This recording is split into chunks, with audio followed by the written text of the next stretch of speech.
Hey, what's up, you guys? This is John Chacon, and this is your instructional on the split squat. Okay, don't worry, we're not going to be doing any splits anytime soon, but the split squat is such a foundational movement. It's different from the squat, from the deadlift, because your feet are in different places from each other. This is going to be the starting point also for any kind of lunge variation.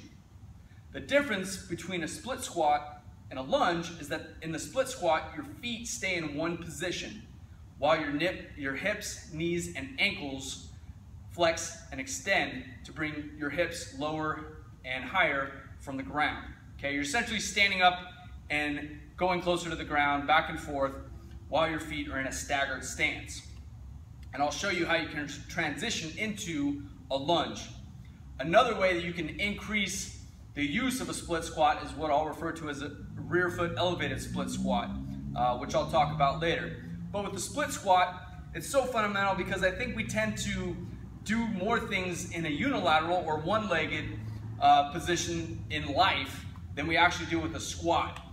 Even though I love squats and deadlifts, it's rare that we pick up things from a completely symmetrical, feet same distance apart, shoulder width, hip width stance, and yet we tend to pick up more things on a regular basis with that split stance.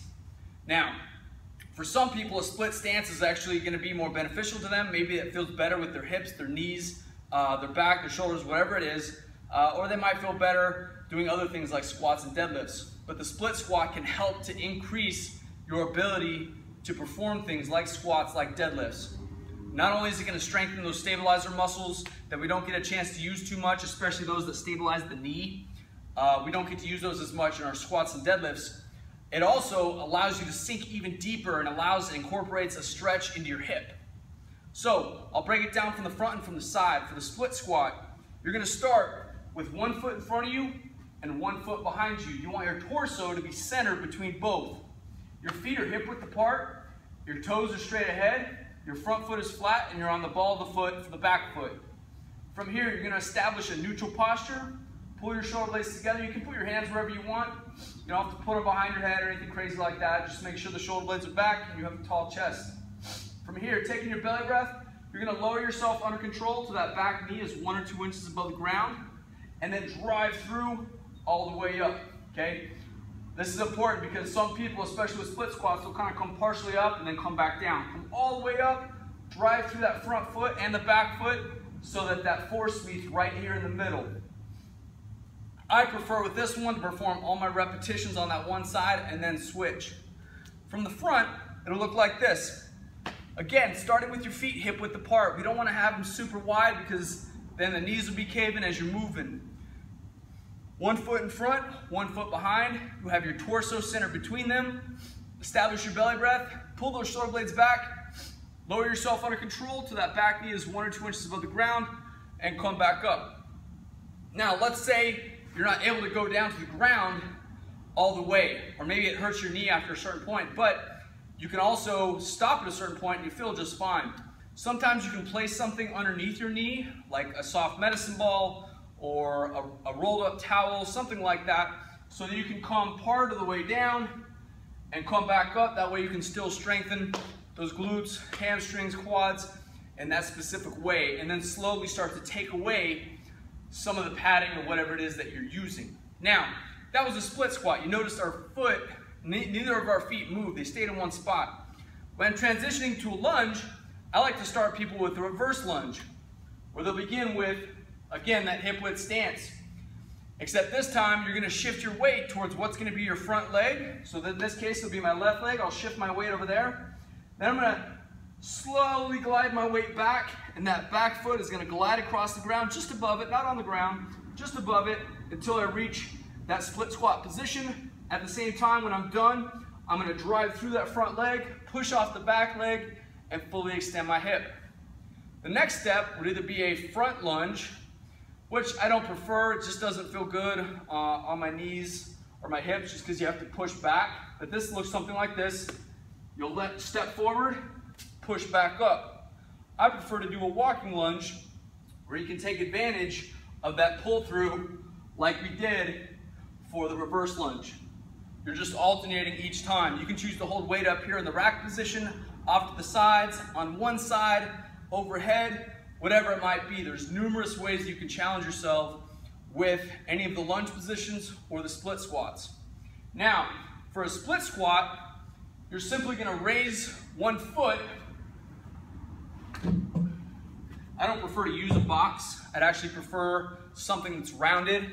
Typically, I'll set up a pad of some kind on a barbell so that the top of my ankle can sit right on top of this pad. But for demonstration purposes here, I will show you a rear foot elevated split squat with a box. I'm going to place my foot on top of this box. My other foot, I'm going to find, everyone's going to be different, so I'm not going to specify a specific distance for you from the box. This feels about right for me. From here, again, load up my posture. My feet are still hip width. One foot is just elevated. You don't have to go this high either. Maybe a couple inches off the ground will help just enough. Lower yourself under control until this front leg is parallel to the ground, and then drive all the way through and repeat. You'll get so much more engagement from the glutes, the hamstrings, the quads, everything in that rear foot elevated split squat. You better believe you're going to get a much more massive stretch on that back hip or on that trail leg hip. Split squats are awesome. This is another one of those fundamental movements that I highly recommend you continue to have in your program. Even if you just do squats and deadlifts for a few weeks or a few months on end, throw some split squats or some lunges in there. It's gonna help. Or maybe you hit a plateau in your squat or your deadlift. Throw those split squats in there. It's gonna feel good. You'll also be able to realize and target weaknesses that you might have on one side versus the other. We all have asymmetries or imbalances in one way or another in our body, whether it's in your shoulders, your arms, your legs, your hips. We're all built differently, and we all have different experiences, different injuries. So find out what yours are so you can target them, you can bring up your other movements. Last thing I'll say on the split squat is it's also related to our ability to walk. Walking, unilateral movement. Actually, sprinting is more so of a unilateral movement because during sprinting, we actually have one foot on the ground for a longer period of time while one foot is in the air. But same concept, as you're running, it's one leg at a time.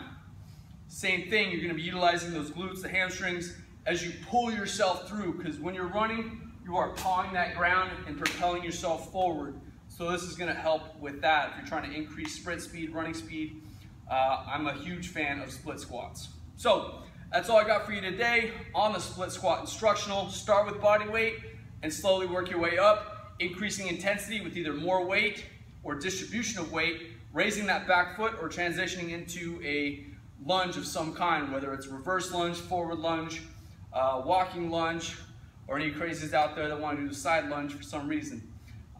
Take care, stronger every day. This has been John Chacon. Peace.